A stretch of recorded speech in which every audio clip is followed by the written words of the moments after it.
Alright, welcome back. It's been a long time, been about 8-9 months since I've been on the channel. Today's St. Patty's Day, so hopefully you guys are wearing green. I'm definitely wearing green. And Stuart here is also wearing green. This is an M3A1. If you guys play War Thunder and whatnot, this is one of your early World War II tanks. It's actually one of my favorite light tanks of the war. Mostly because it's kind of a jack of all trades. In Europe, these things kind of died out a little bit as you start, obviously fighting things like Panzer IVs, Tigers, things like that. This little 37mm on here doesn't do very much.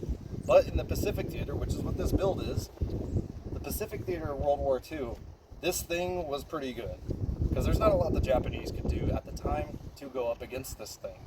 They didn't have much in the way of good anti-tank guns or anything of the sort.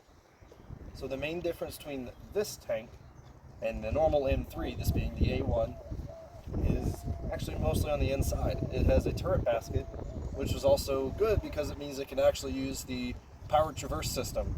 The M3 had that in the later models, but it didn't really do so hot because you have your transmission in the front, but your engine's in the back, and you have this giant drive shaft going through the middle. So the guys in the turret would typically trip over that if they tried to use it. So typically, if they could, they would take it out and scrap it and just stick with the manual.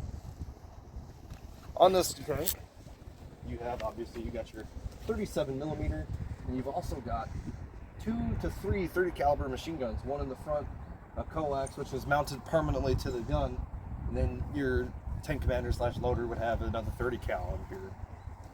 It's got some decent sloping. This, for your drivers like myself, a tank driver, this is what you get to see out of in combat. From my knowledge, this is periscoped, but not very good, and that's it.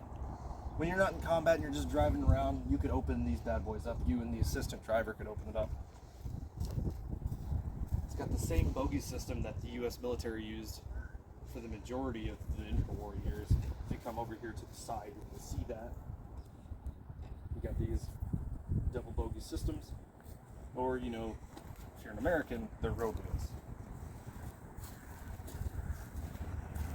I'm your average height at the time of the Second World War, about 5'6"-ish, and this is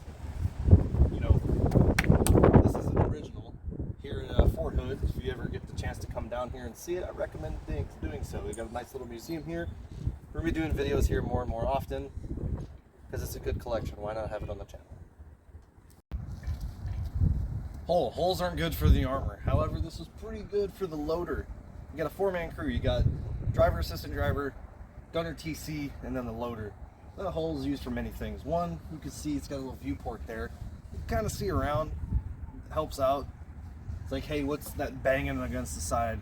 Oh, it's some Japanese guys trying to mess around with pole mines. They're not doing too hot.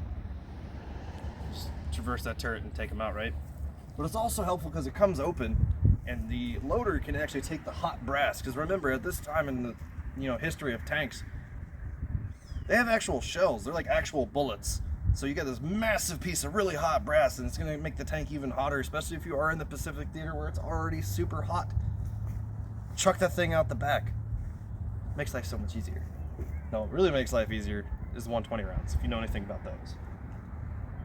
But this tank had a range of 70 miles so far as fuel goes, which isn't that good, especially whenever these things started hitting against the Nazi tanks in Africa, where it's super flat. If you've ever been to NTC, you'll know what I'm talking about. That's how deserts are. They're just super flat. If you've ever been to a desert, they're flat. You can see things for miles. It's not really good, especially when the Germans at the time could probably hit this guy before this guy even knew that they were there. So unless you had some more gas on the tank, which there are spots you could put that, which we can get up there and see. But there are spots you can technically put that stuff. Like right here, you could put a jerry can here, but that's not going to do a whole lot. Both the range of 70 miles, it did what it could. Did a pretty good job, especially in the Pacific, where there was a lot more stationary fighting. This dude did a lot of really, really interesting things so far with the defense. However, later in the war, whenever you start seeing more of the M4 Shermans come about, this bad boy turned into a reconnaissance vehicle. More so than tank-on-tank fighting, especially in Europe. Like I said prior, mostly because this guy could not do any tank-on-tank fighting with anything like Panzer IV and bigger. It was no chance.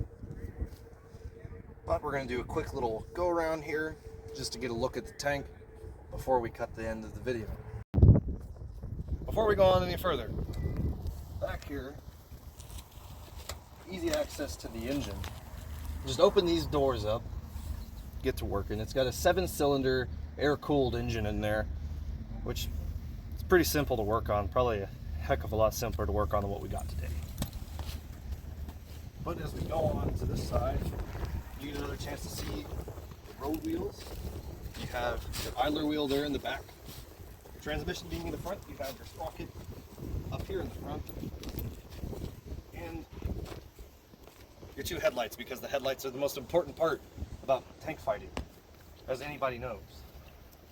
Well, that is it for today's video. If you have any more suggestions, especially on tanks, because I do plan on doing more of these videos if we have more viewer interaction with vehicles, like I got when I was home. Aiden, Annabelle, talking to you two. Feel free to leave a comment in the description.